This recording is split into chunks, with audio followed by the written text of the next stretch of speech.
Veneering can add another level of beauty to your woodworking. A piece of veneer is a thin sheet of wood which is glued to a core or substrate. In the past, there has been a distrust of veneered work.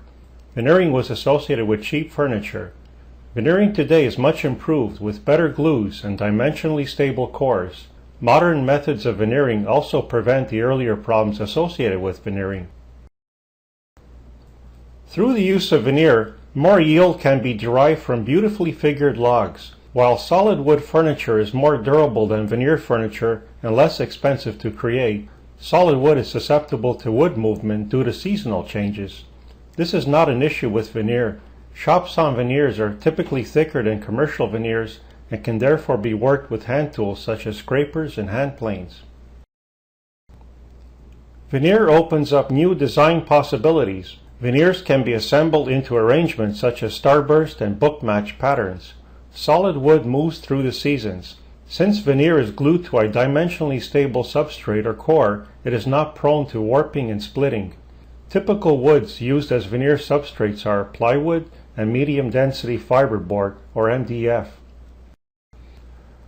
Commercial veneers are typically very thin and easy to sand through. For this reason, thicker shop-sawn veneers have an advantage in that they can be worked with hand tools much like solid wood can. Unlike earlier times where mechanical veneer presses were used, veneered panels can be quickly created today through the use of a vacuum veneer press. Veneers lend themselves well to both flat and curved panels. In this example, the core is created by laminating 1/8" sheets of plywood over a curved form. Once this curved form has cured, it is veneered on both sides using a shop-sawn veneer. The different laminations, including the cherry veneers, can be seen in this profile. In this example, the panel which has been veneered is flat. The panel is created by laminating sheets of 1/8" plywood to form a substrate. Veneers are then applied to both sides of the substrate. There is also solid edging applied to the panel. Solid edging allows profiles to be easily created along the edges of the panel. Modern glues are used in veneer work today. White or aliphatic PVA glue is used in most cases. For highly curved work, urea formaldehyde glue is used. Commercial veneer sheets are created in a factory by splicing pieces of veneer together. Veneer tape is used to join slices of veneer. Veneer tape is easy to apply and easy to remove after gluing. In earlier times, hide glue was used for both furniture and for veneer work. Hide glue was widely available. Hide glue is reversible so that furniture assembled with it can be disassembled by reheating the glue. However, hide glue is messy and difficult to use correctly. Newer glues should be used exclusively as they maintain longevity in the furniture. PVA glue is fairly common and widely available today. It is a water-based glue and very strong after it has dried. It has a long shelf life and only needs to be spread thinly for veneer work.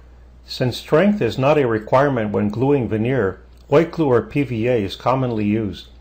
Veneer needs to be clamped to a substrate for the glue to be effective. The glue is applied to the substrate using a glue roller. A glue roller ensures a uniform application on the substrate.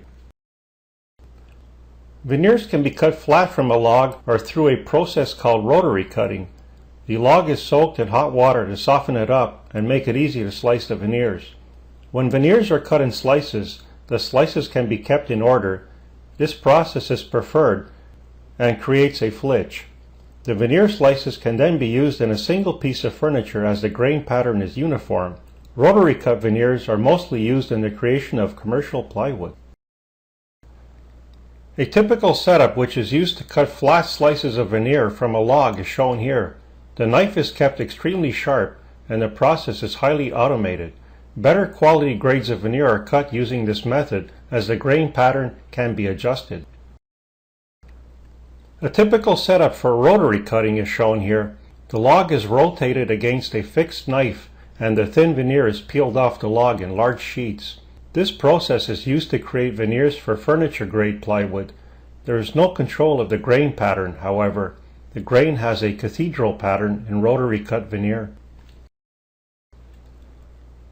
Sawn veneers are also known as shop-sawn veneers. Shop-sawn veneers at 1/8" thick are typically cut much thicker than commercial veneers.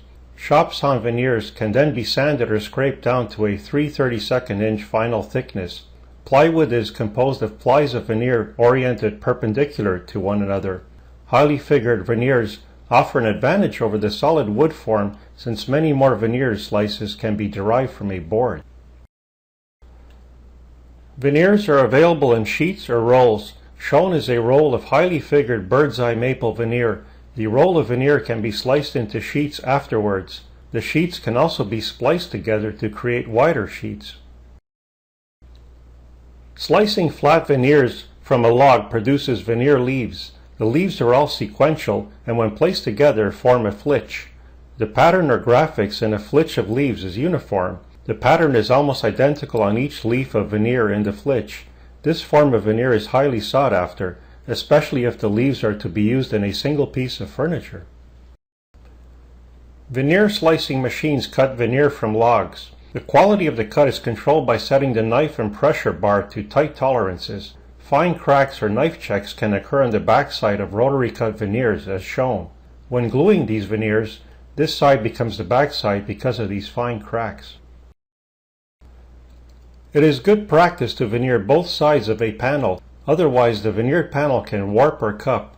The backing veneer, however, can be a cheaper, plainer veneer as it is typically not seen. Man-made boards are used exclusively when veneering today. Unstable solid wood substrates have essentially been replaced by man-made substrates due to their inherent stability. Veneer substrates should always have very smooth surfaces since any imperfections can easily telegraph through thin commercial veneers. There are many advantages to veneering, including the lower cost of veneer over the solid wood counterpart. As well, many rare and beautiful woods are only available in veneer form today. Properly veneered panels are stronger and more dimensionally stable than solid wood. Veneering allows more dramatically figured woods to be used in a furniture design. Veneering is the environmentally preferred method of saving endangered tropical forests.